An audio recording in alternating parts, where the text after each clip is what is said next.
This Raiders team, they stink. I mean, there's some teams that really seemingly stink out there. And if you're not one of those teams, you should be excited. Yeah. And if you're not one of those teams, there's a good chance you're going to be featured in the first 15. Can we please put the clock on? This is driven by Ram, obviously, and they're back in the truck series next year. Yeah, that's right. That'd be awesome. It'll go there, and they'll certainly win that.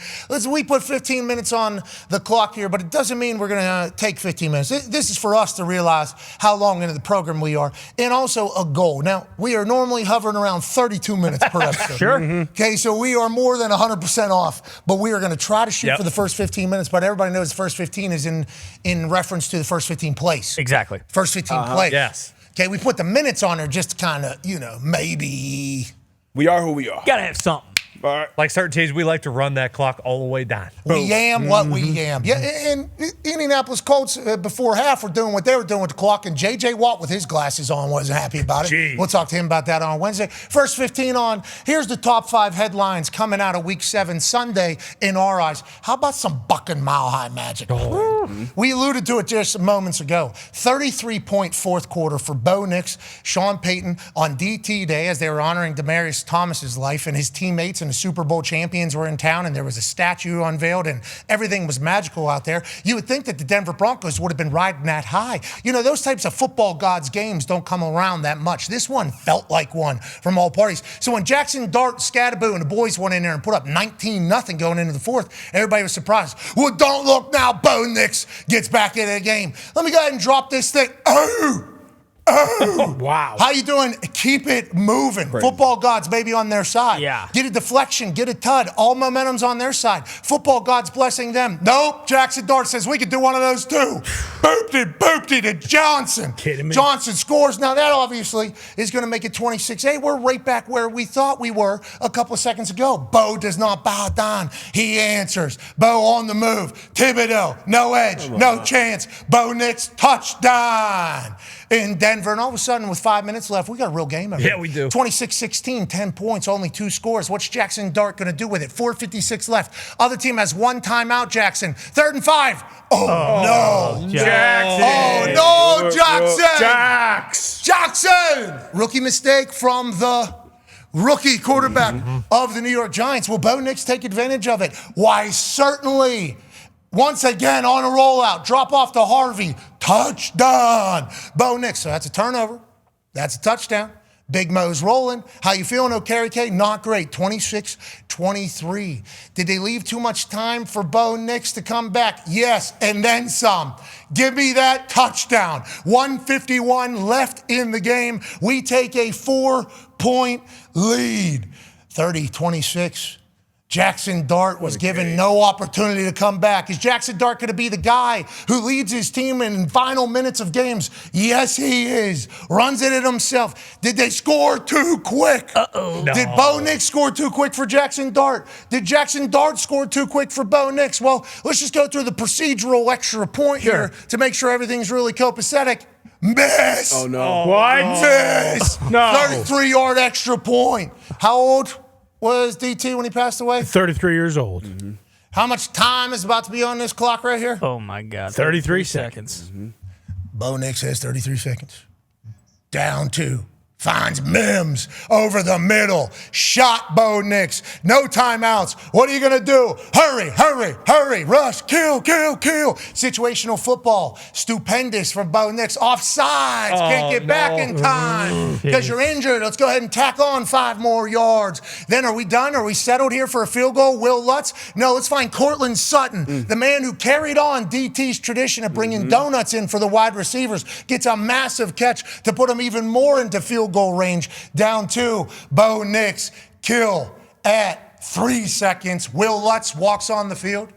And Will, there's only one L in Will. The other L is headed to you, New York Giants, as they win 33-32 in an unprecedented comeback that has records breaking all over the place. There's multiple stats that you could pull from. There's one that was like 1,601 or something like that, times with a 18-point lead with 6 minutes left has a team won. Then there was another stat that came. It was like, 3,677 losses for any team that had been trailing by 18 plus in the final 6 minutes of the fourth quarter since the 1970 merger. There's only been one other team that's done it, and obviously that was the Colts over the Buccaneers. If you remember, on Monday Night Football, the stadium actually emptied out. That game was over. Peyton Manning goes crazy. The boys go bananas. And then I think Mike Vanderjagt banks in a kick, and they end up winning that game on primetime. And this Denver Broncos team did just that. Now, obviously, we're pumped for the New York Giants having a guy, Jackson Dart, be able to lead a team into Denver on that day with all the emotion and all the energy and have massive success. Has that pick late? Obviously can't have it. Everybody's going to talk about that. Kicker's got to make both extra points that he missed, let alone the one in the final minute to potentially put the other team in a bad spot. But other than that, what did we learn about this Broncos team, and what did you learn about the Giants in this entire process, D-Buck? A lot of what you said. The Giants, I still think all arrows are pointing up. You still have, I think, the quarterback of the future. Maybe Dave will have saved his job going to Dart. But, I mean, we always talk about playing 60 minutes. The game's never over. You talked about DT being there. They did a great job with his statue right next to Peyton's, and then the Super Bowl 50 team being there to honor him. So, yeah, they weren't losing celebrating DT. So, shout out to him. We had a lot of battles against him. But, yeah, Bo Nix, the boys, 33 points in a quarter. First quarterback ever to have 2 rushing and 2 passing touchdowns in the same quarter. Just unbelievable grit. We talk about grit all the time. You just fight until the absolute end, and that's what the Broncos did. It's always a fine line between winning and losing in the National Football League. This is something we never seen before. We saw the win probability. We always see that chart. I think this one got up to like 99.8, which is insane. So to get it all the way down there, get it done, man. The Giants fought, and obviously people pointed the kicker, but everybody can point at themselves in that locker room and look at different moments in time where they made a mistake and put their hand up and say, I could have done better. But this is football, man. You stick beside your guys, you keep fighting, an unbelievable win for the Broncos. Obviously, that 33 points is the most points in a fourth quarter by any team that was shut out in the first 3 quarters in NFL history. Sure. Yeah, NFL history says if you stink through 3 quarters, you're not just going to have an offensive explosion in the fourth quarter. Unless you're Bo Nix and Sean Payton. Interesting relationship. Because I feel like we were up on them. At the beginning, we didn't really know. Then we're up on them. Then they're kind of not being talked about. Now they have a massive fourth quarter. What do you think the story is of Bo and Sean Payton? When Sean Payton drafted Bo, loved him. He came on our program, actually. We had a draft spectaculars before we were with ESPN. Where were we with ESPN? I think that might have been our first year on ESPN. Yeah, whatever the case. He said, I love this guy, everything about him. Felt like a match made in heaven. Then they had to go through their own learning. This year, that win, that moment, is this what's going to propel them to being great the rest of the season, Ty? I mean, I would assume a game like that kind of has you believing, like, hey, no matter what happens, we can win. But I think because he started so much in college and because he is a little bit older, maybe, some people would like Bo Nix. They view him more as more of a veteran guy. Like, hey, we should let this guy throw a little bit more as opposed to kind of really managing him. But I mean, you talk about like a personality match. Like he does kind of remind me of Drew Brees a little bit, and we obviously know the relationship those two had. So I like that Bo Nix, because that was kind of the big thing with Russ is, like we knew right away, hey, these guys don't get along. They go back and forth at each other, but clearly Sean Payton trusts Bo Nix when it matters the most. And yeah, if you're a Broncos fan, I think you're thinking, hey, this might be the team this year. And also, you just don't care. You won the game. As terrible as the first 3 quarters are, like you shouldn't, if you're a Broncos fan, be like, well, it was the Giants. The Giants are good too. Like now I have a feeling. Defense. Yeah, defensively they're great. Like they were awesome, and then even on offense, the Broncos defense rather is one of the best defenses in the NFL, and they still were able to put up 32 points. Now they had, I don't know, the ghost of someone in New York, because the fact that they had a deflection off the hands into one of their players' hands after. I was just building up the dram. Yeah. Building up the dram. I felt like this. And then another story not talking about with the Broncos. Yeah, they played last weekend against the Jets in London. Like, they didn't have a bye. A lot of teams take a bye week after that. They fly all the way back. And this isn't flying back to the East Coast. They're flying back all the way to the Mountain Time Zone. So, yeah, they were battling it there. Started a little slow, but then obviously, they got their time zone legs underneath them. Next Gen Stats put out the point you were saying, I believe, or somebody mentioned. Yeah. Yep, there it is. The 99.8. I mean, that's plateaued at 100. 100% basically. Yeah. This team's been ass all game. No way they have any chances. Not that they have a sense of feel whenever they're doing these stats. And instead, the Broncos come back and get a huge win. Congrats to the Bucking Broncos. 5-2. 5-2. Talking about where can he go? Well, that AFC West is all of a sudden a little bit better than it was, and that might be another headline at another moment. Let's go to the fourth headline. What do you see? Huh? What do you see? What do you see? Maybe a couple MVP candidates. Yeah. What did you see? Oh, yeah. All over the place. Now, only on winning teams. Okay, Yeah. here's the ones that we put up. But it feels like there's a lot of different names each weekend that could win this MVP. Feels more wide open than it has been in years past. And maybe that's because the teams that are at the top of the NFL right now weren't supposed to be at the top of the NFL. So all of a sudden, guys that maybe you didn't know were going to be incredible are incredible and also on good teams, so we're learning a lot about them. Insert North Carolina quarterback for the New England Patriots. This guy, Drake May, is unbelievable right now. Yeah, he's the best in the business, and there's a lot of stats right now that are, he's the first ever to do this, first ever to do that. Those are cool. When you had Tom Brady as your quarterback for this franchise for 20 years, and then this guy's breaking Tom Brady's records, I think that's the coolest thing. He already tied 2007 long hair model Tom Brady for most games in team history with at least 200 yards, 135 passer rating, and 2 passing touchdowns in a season. 4's the record in an entire season. He's done it 4 times in 7 games. He's also basically the greatest dual threat quarterback in the history of the NFL. Now, we'll just say in this span of 6 games, but stats are telling us, and people love these stats, Sorry, but Lamar. they're telling us it's absurd. Lamar's multiple-time MVP, I'm sorry. 6 games into this season, they're saying things are a little bit different for Drake than everybody else. Well, and that's the thing. It's not just 6. It's just in a 6-game span. So in this 6-game span, this is something Lamar Jackson's never done. 150-plus pass attempts,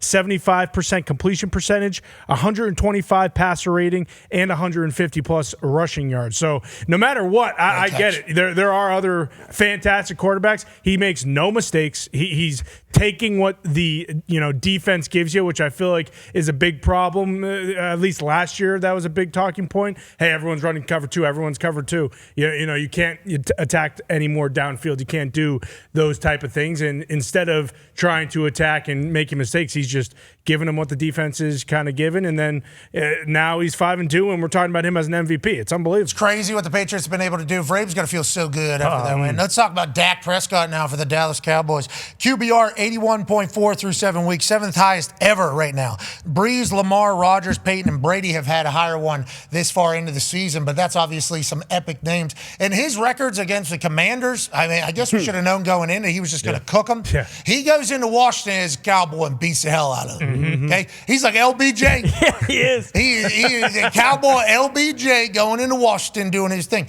If Washington, D.C. is taking on a Cowboy and Dak Prescott's there, he's going to beat their ass. I mean, he's undefeated. His QBR is something through the roof. The amount of touchdowns he has amount of interceptions, none. 22 touchdowns, 0 interceptions against Commanders. Just 7-0, I think, is his record. And he continued his dominance. This guy's special, D-Bucks. Yeah, he's unbelievable. The stats are one thing, but just watching him play, we all watch enough football, been around football long enough where you could tell when a quarterback is just in a flow. You could just tell when they have complete control of what's going on. And he did a lot of this without 88 on the field. Turpin was banged up as well, but without one of the top 3 highest paid wide receivers on the field with CeeDee Lamb, he had been missing in action. George Pickens had kind of taken that mantle, become a wide receiver 1. So now with CeeDee Lamb back in the fold and Pickens still doing what he's been doing, building that rapport that he's built with number 4 back there is unbelievable. And then Ferguson, it seems like he scores a couple touchdowns every week. So I think coming into this game, he led this team in target share. So if their defense can give them any help down the stretch, like this Dallas Cowboys team is going to be one to fear down the stretch, I think. A guy that's on pace to have over 1,000 both rushing and receiving, and thank God he's back if you're the San Francisco 49ers, Christian McCaffrey. And we saw this in primetime. This dude had 129 rush yards, 72 receiving yards, which is 62% of his team's total yards from scrimmage last night. Jeez. That's highest percentage by any player this season, obviously. And this is what we saw from the Niners whenever they were on their run with Christian McCaffrey. Get George Kittle back last night. Now, through the air, George Kittle might not have done much, but there's a bunch of stats coming out that George Kittle blocking for CMC in their run game in total is up to the right whenever he's on the field versus off the field. CMC back to his MVP form, D-Butch. There's a chance he wins another one. Absolutely. He's back to form. it was crazy because we had huge question marks about him health-wise coming into the year. But from week one, they've been giving him, his fair share of touches. So getting it on the ground, getting it in the air. He talked about George Kittle. He's kind of like the Gronk now. Like, he's the best blocking tight end when it comes to it, and then he can also be a threat in the pass game as well. Wasn't last night, said he was. He kind of used this game to get back in shape. But I think the 49ers and CMC, he'll carry him a long way. That defense now kind of patching them up a little bit, but this offense has been cooking. What's McCorkle Jones's record out there? Mac Jones, I believe, is 4-1 right now. His only loss coming to Tampa in Tampa. Hey. I know. We don't need to do it right now. But it's very evident. CMC. We're going to do it to Schefter, though. Yeah, right. In about 5 minutes, we are going to do that to Schefter. Just because since day one, I think we all, on this particular program, are like, I think it's because how close we were to the Mac Jones number 3 overall story. Okay? We were very close to that entire thing, like pretty big. In the room where it happened. Bingo. Like we were pretty in the story there. So I think just the way that all panned out and then how his career goes and then him ending up back there with the same exact people in charge, same exact coach, with everything we had been hearing that was being said and acted like, and then bang, we're going Trey Lance out of nowhere. It's like you always have that what if in there. Always cooking. What if? And now Shanahan and Lynch are getting an opportunity to kind of live their what if, and they're having a lot of success. $200 million to another quarterback. I get it, and we love Brock. I'm still over here. I'm on the island I'm over the island. I'm still on the Brock Purdy. Me too. Hey, I love Brock Purdy. I'm looking for a But the conversation is that if he comes back and doesn't play well, the conversation is there. Okay, we got to go back to Mac. And Kyle Shanahan is a guy that will pick Mr. Irrelevant over a number 3 overall pick. I mean, it's literally already done. Yeah, proof's in the pudding. Now, Mr. Irrelevant was very, very, very good football player. Yeah. Still is very, very good football player. But boy, first love, Mac Jones. First round talent. Starts doing all this. Damn, we're nowhere near. We're close. Let's go to the third one, please. Let's get to the third one. L.A.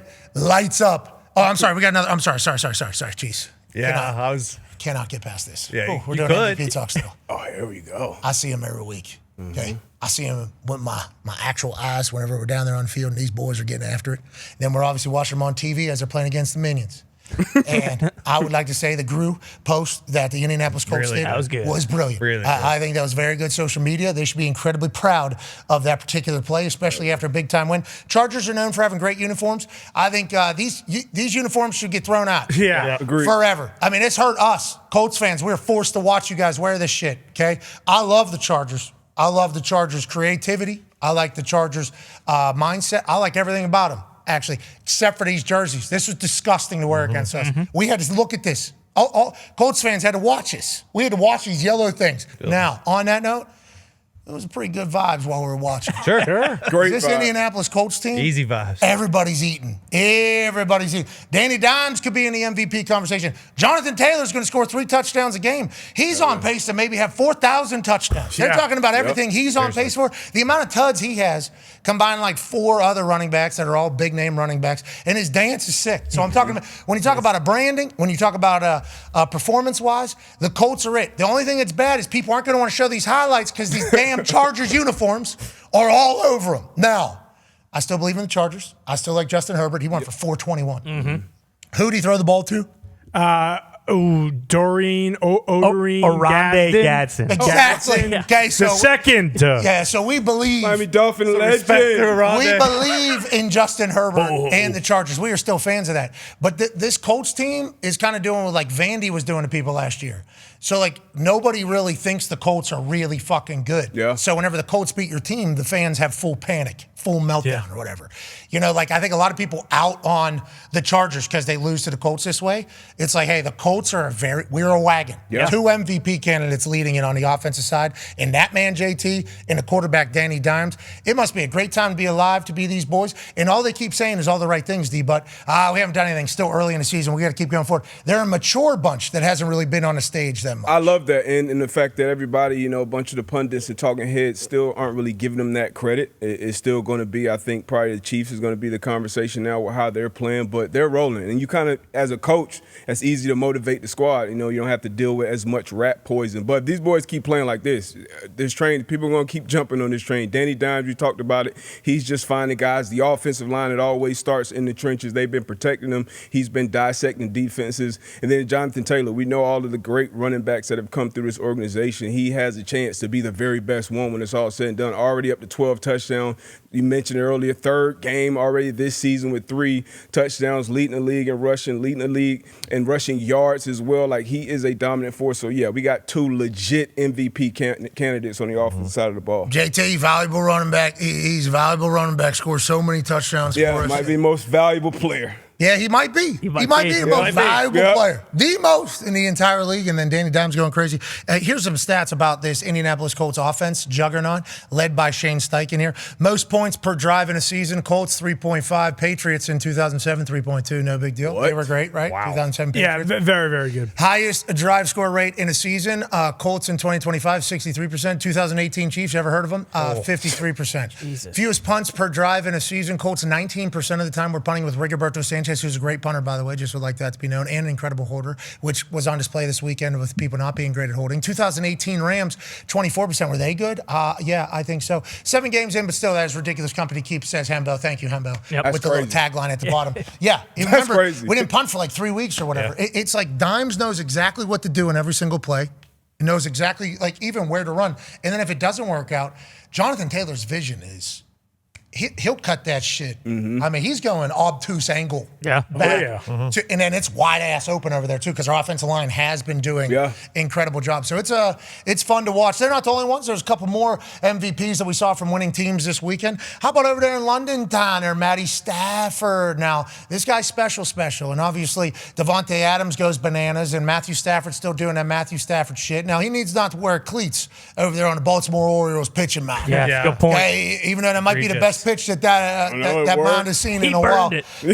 They go over to L.A. and absolutely crush. Devontae Adams has to be so happy about the decision to go to the Los Angeles Rams. And this is all without Puka Nacua. So, obviously, we all miss Puka. We're all pulling for Puka. And this Los Angeles Rams team with Sean McVay at the helm is incredibly disgusting all the time. And Stafford looks like he's 32 years old, D-Bud. I mean, he looks like he's 31 right now with all the throws and everything he's doing. I know you said don't do it, the cleats on the mound and all that, but whatever you did this week, do it whenever. Like, the teams, I'm sure we talk about it's a copycat league. When did they go over to London? Like, Saturday. Yeah, so the latest arrival there ever, and they just showed up and absolutely dominated. All these passing touchdowns in the red area. I'm sure a bunch of people that had Kyron Williams possibly on the touchdown ticket were pissed off, but great job by him. 5 touchdowns, and Devontae Adams 3 touchdowns. Unbelievable performance out there in London Town. And the last winning QB that we're thinking maybe MVP conversation is the guy, Patrick Mahomes. Hey,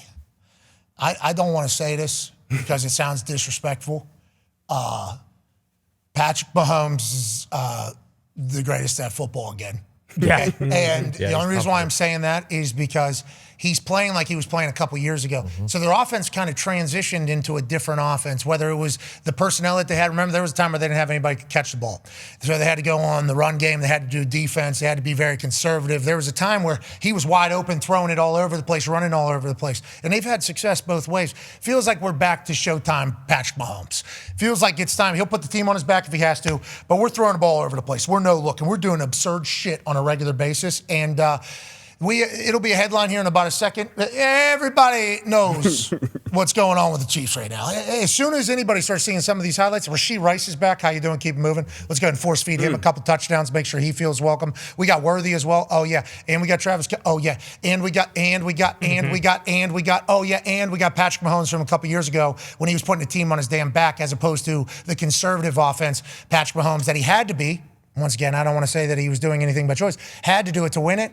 This is exciting. This is electrifying. And this is why as soon as the sportsbook saw a glimpse of it, there was like one game 3 weeks ago where Patrick Mahomes started moving. They're like, yep, he's the favorite. Let's go ahead and put him right back up there with what they're going to do.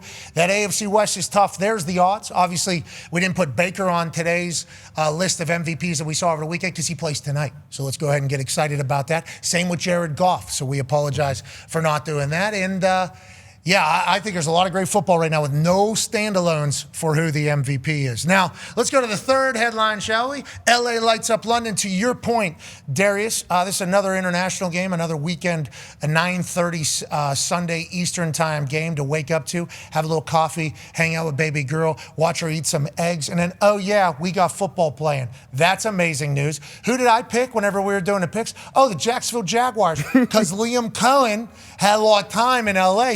He'll know what they're doing. Yeah. That's good. And this Jaguars team's a good team. They're good. In LA, they're not going over until Saturday. They think this is a joke. Stupid. What you didn't remember, what we didn't think about, and I think I mentioned it on Friday, but it didn't hit me until late. Them choosing to fly over on Saturday, stay on the East Coast, Baltimore, then fly over there.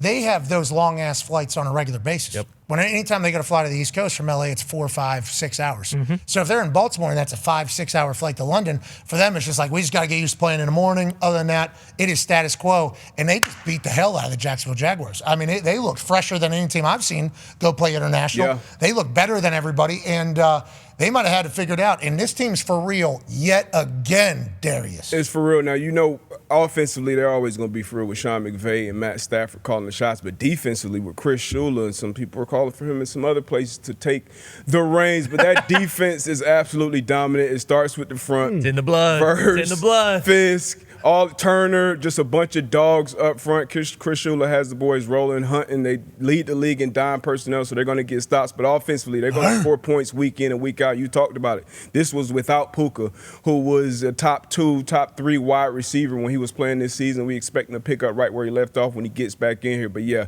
Matt Stafford slinging the ball all across the yard. This guy, he's going to be a dog as this season continues to go on. We saw him in college, Ferguson, second-round pick. But, yeah, this team is special to watch. And what are they now, 5-2 on top of the NFC West? Yeah, so I can't wait to continue to watch these boys roll. Raining like hell. Obviously, tea and crumpets all over the place. Matthew Stafford loves everything about it. They're almost throwing more because it was nasty out there. Go ahead. Yeah, Tuck. that's what I was going to say, is to do it in the inclement weather, because it was pouring. And, I think a lot of people, maybe not so much with Stafford because he's played for so long, but they just assume with the Rams, it's like, oh, that's a dome team. And then when they have to travel potentially for the playoffs, they're going to be in trouble because they're so used to that. And obviously, we saw last year in the playoffs that wasn't necessarily the case, but for them to be able to go in these conditions and just beat the shit out of the Jaguars, I think that speaks volumes. They pummeled these Jaguars. Are we worried about the Jags? No! A little bit after definitely. that one. We're Little not, bit. No. London's a home game for them. No, but it was rainy. Let's go to the number 2 headline. The Chiefs isn't still the Chiefs. They're better. Oh, no. Uh-oh. I don't want to be the bearer of bad news. I think we're all seeing it. Okay? Sportsbook saw it before any of us. Yes, They're the ones who changed the odds immediately. Somehow they must have had a little conversation inside. Okay, when Rashee Rice obviously comes back, they're going to have another weapon. Okay? And with Worthy being faster than everybody on the field, they're going to have this year's version of their Tyreek Hill. Travis Kelce's going to somehow drink from the fountain of youth. Kareem Hunt's going to do the same damn thing. They're going to start having more weapons than everybody else. And then, Patrick Mahomes is going to make a decision that he's just not going to lose anymore. That's what Patrick Mahomes says he's going to do. He'll run through you. He'll run around you. And then the defensive side of the ball, hold the phone.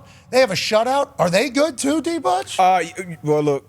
You got to factor in the opponent here. Whoa, Kenny Pickett played. That man's a Super Bowl champion. Exactly my point. So they ran 30 plays on offense. I don't know what. I should be a record at least in the last 15. Yeah, that's unbelievable. Yeah, Spags in that defense is going to figure it out and start humming and start playing well. But Patrick Mahomes is the first game, I believe, with Worthy, Hollywood Brown, and Rashee Rice on the field at the same time. And you mentioned Travis Kelce finding that fountain of youth. Yeah, definitely. He's going to be open. That intermediate part of the field has to be open because as defenses and DBs, we got to get the hell back with all these guys running 4-2s all around the field. So Andy Reid, they're going to figure it out. Spags is going to figure it out. And then Tube on the special teams in that third phase, he's going to figure it out as well. So, yeah, it's not a great moment for any teams in the AFC, any teams in the NFL, really, when this team in red is humming. We saw Travis Kelce on the Eras Tour come out on stage, shave his lady. Yeah, sure. Okay, Yeah. and do the whole thing. Yep. We saw him, Happy Gilmore, nail it. Yeah. Absolutely nail it.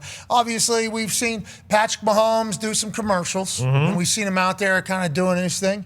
You saw him do a little thespian for the fake. Yeah. Like run it. Going for it on their own 40. Tony. On 4th and a foot. Tried to draw him offside. This fucking never fucking works, man. Sorry. Mahomes says, Coach, it doesn't there they go. work. They He was go for faking it. He was faking it. Holy hell, bruh. That's genius. I love everything about it. A couple of the linebackers look like they weren't falling for it, but just all you need is one D lineman just to be like, oh, yeah, we aren't falling for it, brother. Whoa, shit, we're out of nowhere. Love the fake spike anytime anybody does it. Yep. And I guess we're going to, anytime Patty Showtime Mahomes starts putting on a Broadway act in the middle of a show, I'm going to buy it because I think he sold it pretty good. I mean, he fooled Tony Romo played with 15 years in the league. He fooled the hell out of Tony. Now, I'm sure a lot of people probably hated that from Tony, but I loved it. I think it actually made it better. Look, think about Tony. You feel like he's excited watching the game, so I can appreciate that from him. And we seen Patrick Mahomes.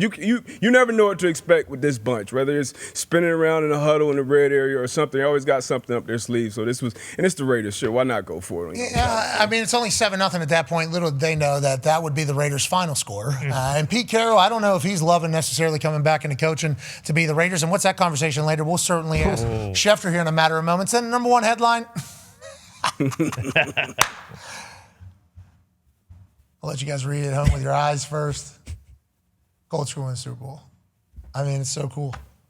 They're finally going to play somebody that's good. Beat the Broncos, okay? Just so we all kind of make this argument kind of disappear quickly. Chargers aren't going to let them just do that bullshit. Danny Dimes going to fight. Yeah, right. We're better than everybody. We're literally better than everybody. And we got 390-pounders deflecting balls and catching it. This guy cooks wings in his sink. And he's doing this to your favorite quarterback. Give me that. Bats it up in the sky, pushes a guy off him. Let me find that thing. Fingers and wrist tape. Then our entire team joins him. Everybody that is in L.A. from Indianapolis hits the field and celebrates with him. But whenever things like that are happening, good juju's on our side. And then you think about the story. Grover Stewart was actually one who brought the guitar. So they've been bringing a guitar for Jim Irsay. It's one of his guitars for the boss. Bring it in. I don't know if it's player of the week, person that gives a speech. I'm not 100% sure how it goes to who it goes. But obviously bring the guitar, you got to get the pick. So now every person that is defense that brings in a guitar, we're expecting the same thing. Yep. Grover Stewart's not supposed to get picks. Brought his guitar, needs one so he can shred that thing. This team's real deal, brother. They are for real. All three phases, too. Badgley goes back. He was kicker for the Chargers. Makes a couple big ones. Rigoberto Sanchez was called on a couple times. He makes it. The defense humming all over the place. And we just got Kenny Moe back. Okay, so the fact that he's getting his feet back under him for the run. The Colts might be starting out too hot, but also we might be nowhere near our peak yet either. I mean, there's so many different things and angles to kind of discuss about it. How do you feel about the team, and what do you think about our upside still? I feel like we're still only learning more about ourselves. Yeah, I expect at this point for us to be kind of figuring out and finding ourselves, hopefully being like around 500, maybe in the battle for the AFC South. So to be sitting here going into week 8, week 9 now, and you're at the top of the league. Like, we're the class of the division when you look at, obviously, the AFC South and the whole conference of the AFC. And you talk about it. When you watch this team play, it's not like gimmicky shit or they got an offense that, hey, defense haven't quite figured it out yet, or defense, like, you're just seeing sound fundamental football in all three phases, regardless of the injuries. We've been pretty healthy in offense, but a ton of injuries on defense. Danny Dimes, like, it's unbelievable they was hiding this quarterback in New York for those years. Like, I feel terrible for all these quarterbacks that will go away and we'll never see. Some of us knew. I mean, I didn't know. Most of us didn't know. We remember the poll. We watched the Vikings playoff game. Yeah, I'm sure you were in the minority with those reports. You were very optimistic about David back Jones. at it. Yeah, but let's talk about it now. Man, he's spinning it. Shane Steichen, unbelievable. It's a big win for him, too, against one of his former teams. You talked about Big Grove, and just that, what you saw with the sideline. Like, I talked about it weeks ago with I think it was the Eagles at the time. But, like, when you see those type of vibes, like, that's the type of shit that just comes through the screen. You can tell what's going on in the building Monday through Saturday when you see shit like this with the side. I don't think I've ever seen this many people run off the sideline on an NFL game. This game's nowhere near over, too. This is middle of the second quarter. It's not like fourth quarter game sealing interception. So the vibes are immaculate right now with the Colts. Long season ahead, but from everything that I'm seeing and that we're seeing, it looks like they're going to only continue to get better. Last stat before we bring in a man to correct us or give us more depth on every conversation we've had. Daniel Jones is responding to pressure better than any QB we've ever tracked, says Hembo. His 91.8 QBR when pressure would be the highest in a season in the history of the metric. The previous record was Josh Allen's 83.5 in 2024 last year. That was an MVP season. For context, the league average versus pressure is 27.8. Ladies and gentlemen, joining us now is a guy who I think could just say, hand the MVP trophy to Danny Dimes now. Senior NFL insider for ESPN, Michigan man, Adam Schefter. Schefty, first 15, 39 minutes in at this point. We appreciate you joining us. Anything that you saw us talk about that we missed there or needs to be mentioned? Jonathan Taylor's had a pretty good hand in succeeding where Danny Dimes has. And Danny Dimes, you know what's amazing is the Colts are under a lot of pressure, a lot of heat, and they haven't added that much. They added a quarterback and they added a tight end, right? That's basically what they did. Tyler Warren, Daniel Jones. And those two guys have turned that team into a dominant outfit. And a lot of people said they hadn't beaten anybody early on. Okay, fine. They went into L.A., and yes, that Charger team was beat up, but they beat up that team. You don't see an offense run up points the way that the Colts are doing. And what's amazing to me also is they're very rarely in third down. Like, they're getting everything on first, second down. They've been incredible to watch, and they are right now as good as about any team in football outside, with all due respect, maybe the Kansas City Chiefs. Okay, well, obviously, Kansas City Chiefs, we just did an entire thing about what Patrick Mahomes looks like right now and how they're potentially only getting better. I think we as the Indianapolis Colts, I'm not going to say we, I'll say as the fan of the Indianapolis Colts, I won't speak for that locker room. We'd like to play the Chiefs right now, okay? Now, I think in a few weeks, this Chiefs team might continue to kind of do this thing, but so are we. I think we would not be scared of the smoke. And then Tampa Bay, obviously, is thinking the same thing down there in Tampa. We'll watch them tonight. Obviously, you'll give us some more intel on the two games this evening. Let's go to Bermuda, Bahama. Come on, pretty mama, baby, why don't we go down Kokomo? You know what? We'll get there fast and then we'll take it slow. That's where we wanna go.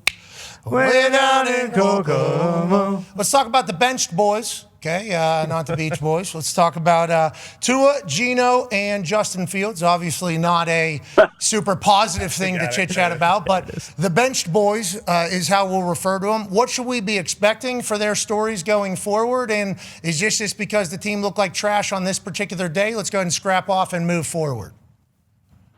I mean, I can't believe all the things that are going on in the league and that giant Broncos game. We're going to go to the bench boys, but okay, like, you want to go there. You missed the first 30 minutes, Schefter. You missed the first 30 minutes. We already hit that. Yeah, we already hit that. But you have the updates that we don't have. Tua and the Miami Dolphins, obviously interesting situation. Geno and the Raiders, Pete Carroll and the Raiders, and then Justin Fields. Aaron Glenn came out and said every situation is still going to be moderated. We're early in the week. Feels like those are pretty big stories with three pretty big names there. Yeah, listen, Aaron Glenn is leaning on the advice of other people. As he mentioned during the press conference, wants to talk to some other coaches around the league. I would imagine that means he'll be talking to Bill Parcells this week. Maybe Sean Payton gets some input on what he should and shouldn't be doing at quarterback. I think when you're talking like that, I think it's hard to go back to the initial guy. So it wouldn't surprise me if they go Tyrod Taylor here, but that'll be a decision that Aaron Glenn has to make here. Tua Tagovailoa has struggled. It's not like they're going to turn to Quinn Ewers, I don't think, this early in the year. They're going to keep riding Tua right now. He'll be the guy. He's thrown a lot of interceptions. They've played bad football. You know, I know a lot of people thought that by this time the Dolphins would have wholesale changes today. It's not happening. They've been wanting to hold off on this for as long as they possibly can. I think we all recognize what's ahead in Miami, that there could be significant changes that come. They don't seem to be coming anytime soon. But obviously, when you play the way they have and lose the way that they are, I had one Dolphins fan text me yesterday that this is one of the lowest points in franchise history. There's going to be changes. And we know that there'll be changes. We just don't know how soon they'll come, but I'm not expecting any changes this week.